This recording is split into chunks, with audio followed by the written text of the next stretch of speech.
नमस्कार, स्वागत है आपका कमोडिटी फटाफट में।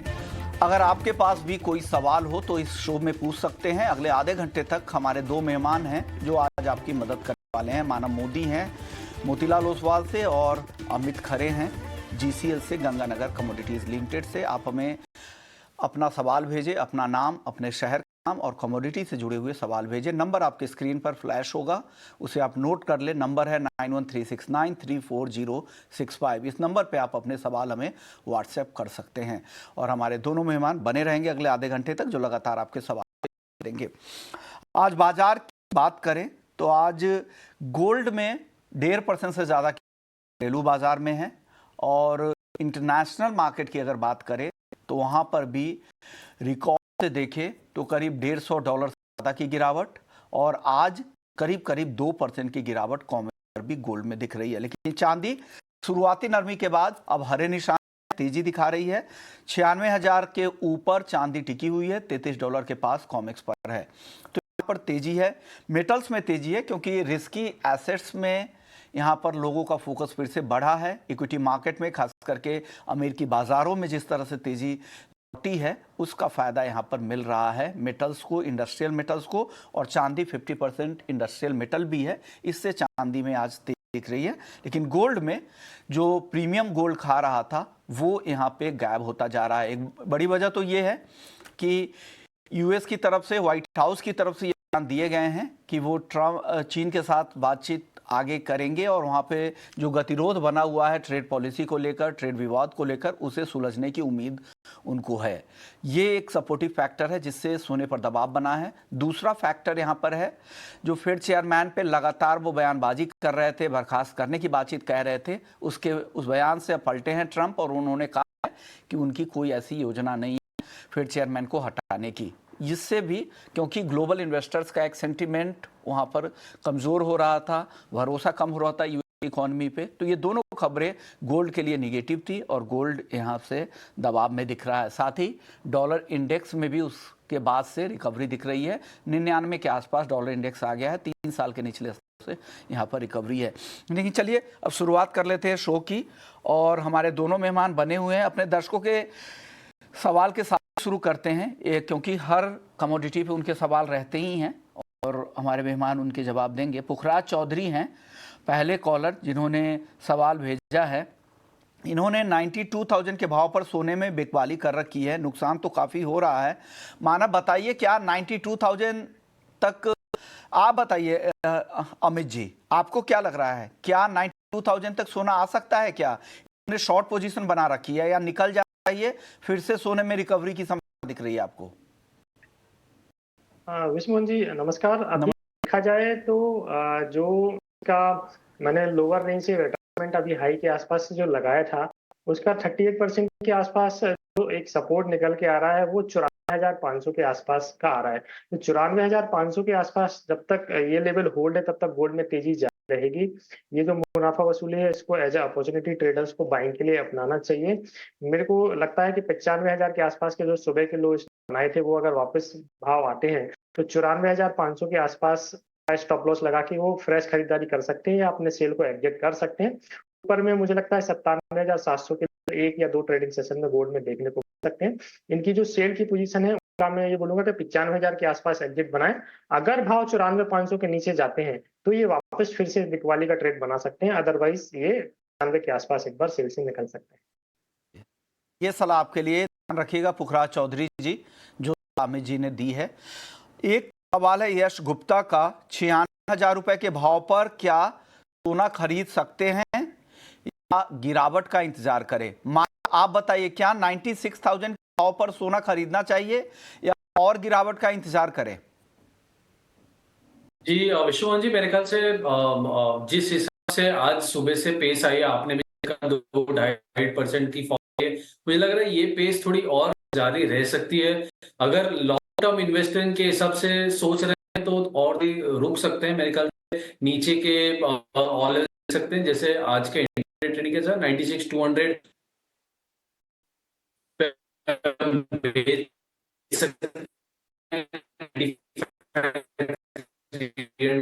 मानव टेक्निकल कुछ इशू आ रहा है आपके ऑडियो में, बैंडविड्थ कमजोर है या कुछ है, उसको सॉर्ट आउट करेंगे, फिर आपके पास आएंगे।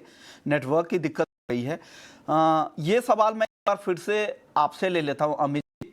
90 के आसपास का भाव है, मौजूदा पे सोना खरीद ले या और गिरावट के लिए इंतजार करें? भाव सुमन जी 55,600 के आसपास है। 95 के आसपास जो सुबह के लो है उसके आसपास बिल्कुल खरीदारी की जा सकती है। स्टॉप लॉस का खास से ध्यान रखना चाहिए। 94,500 के नीचे का स्टॉप लॉस लगाएं, क्योंकि मूवमेंट काफी बड़ा है और हम देख रहे हैं कि 1000-2000 पॉइंट तो डेली का मूवमेंट अभी गोल्ड में आ रहा है। तो 95,000 के आसपास खरीदें, 94,500 का स्टॉप लॉस लगाएं। अगर ये ट्रेडर है तो 97,700 रुपए का टारगेट रख सकते हैं, और अगर ये इन्वेस्टर हैं तो वापस मेरे को लगता है फिर से 99 के भाव वापस फिर से स्क्रीन दोबारा दिखा सकते हैं। चलिए, अच्छी बात है, वो लेवल का इंतजार रहेगा। अरविंद जैन है, चांदी 84,000 के भाव पर कब तक आ सकता है? 84,000 रुपए तक चांदी के आने की संभावना है क्या अमित जी, आपको दिख रही है? अगर दिख रही है तो टाइम फ्रेम बता दीजिएगा कब तक। मेरे को लग रहा है अब इसका जो 200 दिन का मूविंग एवरेज है वो 91 92 के आसपास है। ये लेवल अब वापस ब्रीच होते हुए नहीं दिखाई दे रहे हैं। अभी जैसा कि हम पहले देख रहे थे कि गोल्ड स्ट्रांग हो रहा था और सिल्वर जो है वीक हो रही थी, अभी कल से जो ट्रेंड है वो वापस फिर से फेवर में आया है चांदी के। चांदी स्ट्रांग खड़ी है, वहीं पे गोल्ड माइनस है। तो मेरे को लग रहा है खरीदारी के बेहतरीन मौके हैं, तलाशने चाहिए, और अभी भी है। 95,600 के आसपास सिल्वर मई वायदा में खरीदारी की जा सकती है। 95,000 के नीचे का स्टॉप लगाएं। 97,600 रुपए तक के टारगेट सिल्वर में देखने को मिल सकते हैं। तो बढ़िया अपॉर्चुनिटी है, इसको जो है ग्रैब करना चाहिए। अच्छी बात है। अगले दर्शक हमारे साथ संदीप शाह हैं, कॉपर में खरीदारी करें या वाली? मानव, आप बताइए कॉपर में क्या करना चाहिए इनको, संदीप जी को? जी, मेरे ख्याल से माफ कीजिए टेक्निकल इसके लिए, कोई बट बात नहीं सर, मेरे कोई ख्याल बात से नहीं। कॉपर में मेरे ख्याल से बाइंग ही करनी चाहिए। 850 का अच्छा सपोर्ट है, स्टॉप है, तो 853 पे बाइंग करते हैं। 848 का स्टॉप रहेगा और 861 कर सकते हैं। तो खरीदारी की राय है 61 के टारगेट के लिए 848 का यहां पर इसे लगा लीजिए। ये राय है मानव की तरफ से कॉपर में संदीप जी के लिए। अगले दर्शक का सवाल ले लेते हैं। हसमुख हैं गुजरात से, कच्चे तेल में क्या रणनीति बनानी चाहिए? अमित, कच्चे तेल में फ्यूचर्स में भी और ऑप्शंस में भी, दोनों रणनीति बता दीजिए हसमुख जी। जी बिल्कुल। क्रूड ऑयल अभी जैसा कि दिखता है करंट मार्केट भाव 5434 के आसपास। ट्रेंड एक बार फेवर में इसका हो चुका है, हालांकि आज इन्वेंट्री है, उसका भी खासतौर से ट्रेडर्स को ध्यान रखना चाहिए। मौजूदा भाव पे ट्रेडर्स खरीदारी कर सकते हैं। 5400 के नीचे का स्टॉप लॉस लगाएं। जो लोग इंट्राडे ट्रेडर हैं वो 5550 के आसपास बुक कर सकते हैं, लेकिन जो होल्ड करते हैं वो 5700 का टारगेट भी रख सकते हैं। अगर मैं ऑप्शन की बात करूं तो 5500 का कॉल ऑप्शन अभी 187 के आसपास आ रहा है। मौजूदा स्तर पर इसमें खरीदारी कर सकते हैं। 140 के नीचे का स्टॉप लॉस लगा, 240 रुपए तक के टारगेट 5500 के कॉल ऑप्शन में भी देखने को मिल सकते हैं। ओके, तो चलिए, तो ये सलाह आपकी तरफ से आ गई है। अगले दर्शक का सवाल ले लेते हैं। हर्ष हैं जयपुर से, नेचुरल गैस में क्या रणनीति होनी चाहिए? मानव, एनजी के लिए क्या कॉल दे रहे हैं आपको? आप यहाँ पर ऑप्शंस भी दे सकते हैं और फ्यूचर्स में भी बता सकते हैं। जी बिल्कुल, मेरे ख्याल से नेचुरल गैस आज एक्सपायरी भी है। डोमेस्टिक फ्रंट पे अगर करें तो अभी रूम नीचे का ही लग रहा है। रणनीति सेल की ही होनी चाहिए। 270 जब से ब्रेक हुआ है, मेरे ख्याल से बहुत इंपॉर्टेंट अब लेवल है, तो जब तक वो ब्रीच नहीं होता है ऊपर में 270 280 तब तक ही रहेगी। इमीडिएट बेसिस पे 261 पे बेचें, 266 का स्टॉप लगा सकते हैं और 248 का इमीडिएट टारगेट एक्सपेक्ट किया जा सकता है। मेरे ख्याल से एट द मनी 260 के आसपास का भी अगर बाय करेंगे, काम करेंगे तो बेहतर होगा। ओके, तो ये सलाह नेचुरल गैस में आपकी तरफ से आ गई है। अगले दर्शक है महावीर हैं, क्या कॉमिक्स पर सोने का भाव फिर से $3480 तक आएगा? मानव, आप बता दीजिए। मेरे ख्याल से कॉमेट गोल्ड में बिल्कुल जो सेल ऑफ है वो थोड़ा कंटिन्यू रह सकता है, जैसे हमने पहले भी बात की, बट 3480 पॉसिबल लेवल है।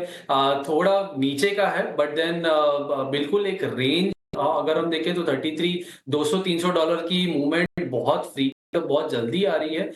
लेकिन बिल्कुल सेल में बैठ जाए ऐसा मेरा ध्यान नहीं रहेगा। कॉशन बिल्कुल रखना चाहिए, लेकिन बाइंग के लिए वेट करनी चाहिए। थोड़ा डिप आता है अगर, तो बाइंग के लिए ही बैठना चाहिए। तो ये लेवल पॉसिबल है, लेकिन इसके आसपास है, इसके नीचे भी आता है, तो बिल्कुल बाइंग की तरफ ही देखें।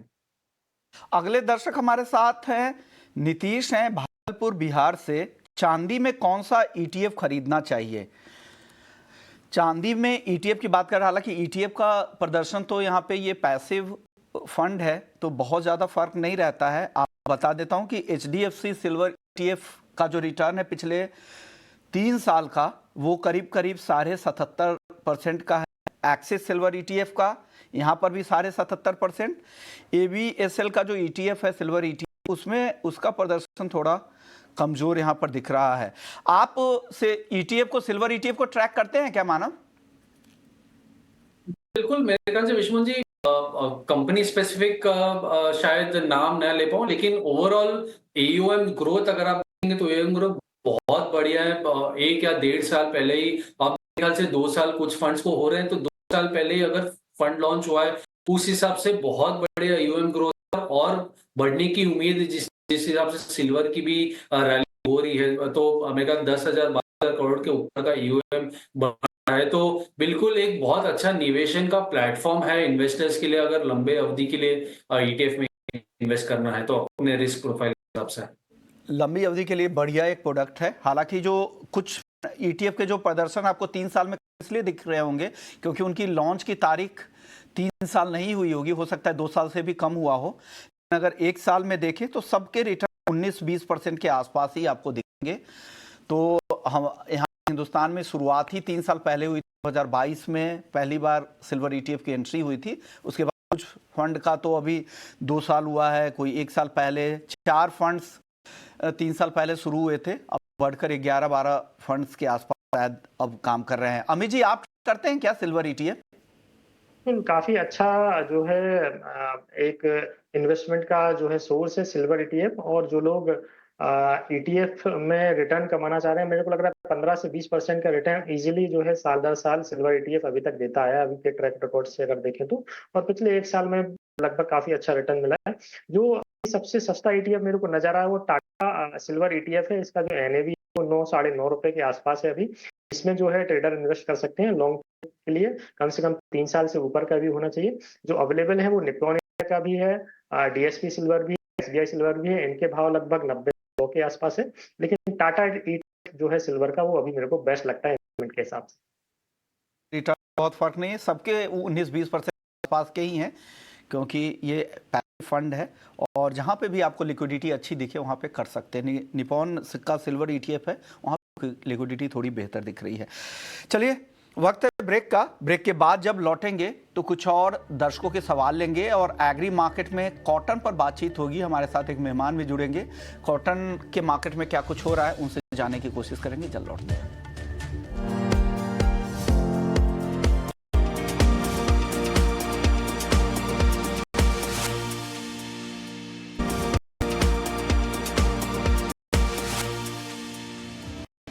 ब्रेक के बाद आपका स्वागत है और आप देख रहे हैं कमोडिटी फटाफट। एक दर्शक है अमित है, उन्होंने अमित जी से ही सवाल पूछा है कि नेचुरल गैस में ऑप्शन की जी अमित जी से पूछिए, मानव बता चुके हैं।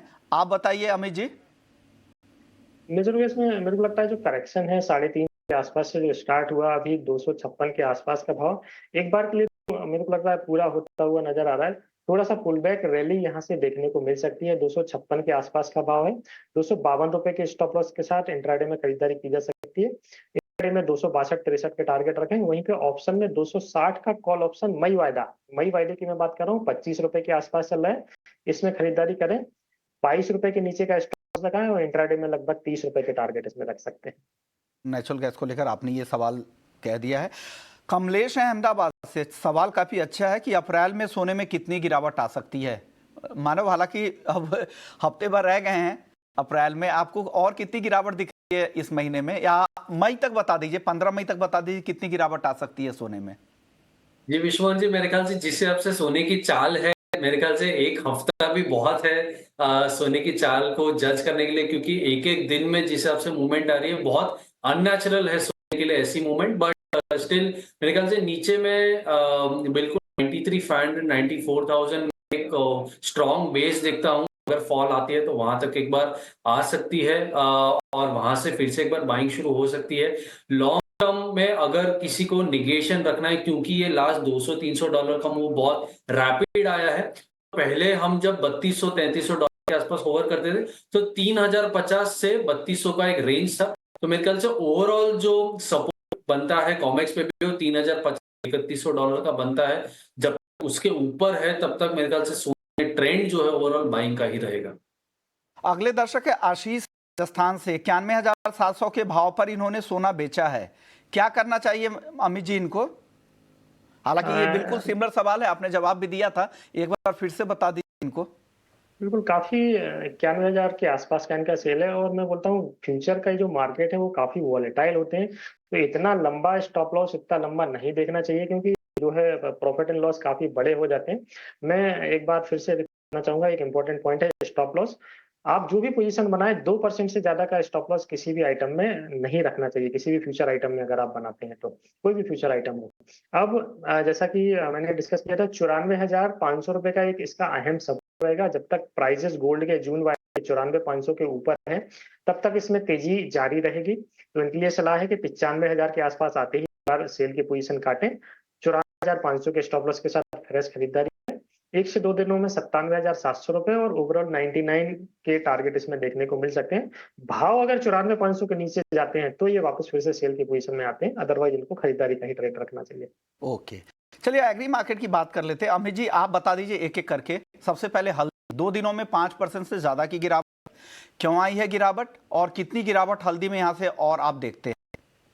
मेरे को लग रहा है इसने जो जर्नी स्टार्ट कर रही थी 11,100 के आसपास से, वो अभी कल ही इसने लगभग 15,900 के आसपास का हाई बनाया, वहां से एक डीप करेक्शन मिला और ये करेक्शन मेरे को लग रहा है 14,000 के आसपास रुक जाएगा। मई वायदे की बात कर रहा हूँ, तो अभी की जो रेंज इसकी है वो 14,000 रुपए से लेकर 17,000 रुपए की रहेगी।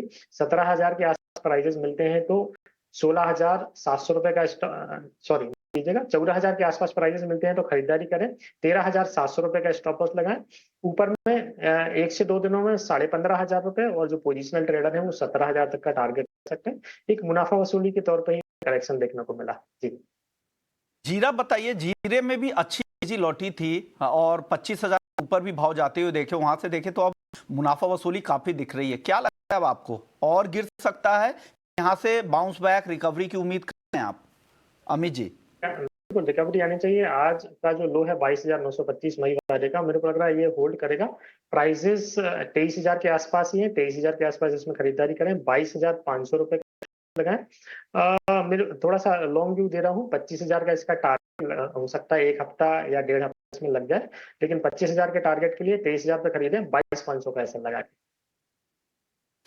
चलिए अब बात करते हैं धनिया की। धनिया आपको पसंद आ रहा है क्या 7,500 के आसपास? जी बिल्कुल नेगेटिव चार्ट है, खरीदारी से बचना चाहिए। ओवरऑल जो है फंडामेंटल भी थोड़े से इसके नेगेटिव है। मेरे को लग रहा है धनिया मई वायदा जो है वो 7100-7200 के आसपास आ सकता है। जो लोग खरीदारी करना चाह रहे हैं वो 7100-7200 के आसपास के लेवल का इंतजार करें। जो लोग बिकवाली पसंद करते हैं वो 7500 के आसपास बिकवाली भी कर सकते हैं। 7650 का ऐसा रखें। 7200 और 7100 के लेवल इसमें जल्दी देखने को मिले। चलिए, ये तो बात तीनों ही मसालों के कॉन्ट्रैक्ट की। अब बात करते हैं ग्वार सीड की और गम की। ये दोनों भी आज कमजोर थे। गम में 1% से ज्यादा की गिरावट दिखी, 9,800 के बंद हुआ है। इन दोनों कॉन्ट्रैक्ट में क्या करना चाहिए, ग्वार सीड ग्वार गम में? वाली की सलाह है, जिस दिन से जो है मौसम के ऊपर रुझान आया था, क्योंकि मौसम का जो मूवमेंट है वार्षिक ग्वारगम को काफी ज्यादा इफेक्ट डालता है। और जैसे ही मौसम विशेषज्ञों की तरफ से आया कि इस बार मौसम सामान्य से अच्छा रहेगा, उस दिन से ही वार्षिक ग्वारगम के प्राइसेस में फॉल देखने को मिला, क्योंकि ये पूरा का पूरा मौसम का जो है ट्रेडिंग होता है 2 से 3 महीने। जो इसके ट्रेडिंग के लेवल हैं वो ग्वार गम के 9900 के आसपास मई वायदा बिकवाली करके चले, नीचे में 9500 का टारगेट रखा है। 10,150 का स्टॉप लॉस रहेगा। ग्वार सीड का 5170 के आसपास मई वायदा बिकवाली करके चले, 5230 रुपए का स्टॉप लॉस लगाएं। में 5,050 तक के टारगेट मेरे को लग रहा है 2 से 3 दिनों में दोनों में देखने को मिलेंगे। ओके, चलिए ग्वार की बात हो गई है। अब एक बार कॉटन की बात कर लेते हैं। हालांकि एक्सपर्ट्स हमारे साथ नहीं जुड़ पाए आज, लेकिन वो कॉटन के जो नंबर हैं वो आपको बता देते हैं। नंबर्स ये हैं कि मार्च में करीब 43 लाख गांठ की कुल आवक रही है और गुजरात के अनुमान में 2 लाख गांठ की कमी हुई है। जो फसल का अनुमान था गुजरात में वो 80 लाख गांठ के आसपास है। ये रनिंग बेल्स के नंबर है गुजरात और महाराष्ट्र के। लेकिन 2024-25 सीजन में देश भर में 327 लाख गांठ की फसल का अनुमान है। हमारे साथ अनिल थानवी हैं, प्रेसिडेंट है कॉटन ब्रोकर्स एसोसिएशन के। अनिल जी शुक्रिया। बताइए सर, कॉटन मार्केट की क्या रिपोर्ट है और नए ताजा आंकड़े क्या है आप लोग के पास रिपोर्ट सर? जो भी हमारी जो ऑल इंडिया की जो मीटिंग हुई थी आज से 10 दिन पहले, उसमें अभी तक का जो क्रॉप एस्टिमेशन निकाला है वो 3,40,41 लाख गांठ के आसपास का। अगर हम इसको 170 में कन्वर्ट कर दिए तो 327-28 लाख गांठ का इस साल का अनुमान है, जो लास्ट ईयर से कम है। और सवाल बाजार का, तो आज की तारीख में आज जो चाइना की रिपोर्ट आई है कि चाइना पर कुछ टैरिफ लोगों ने कम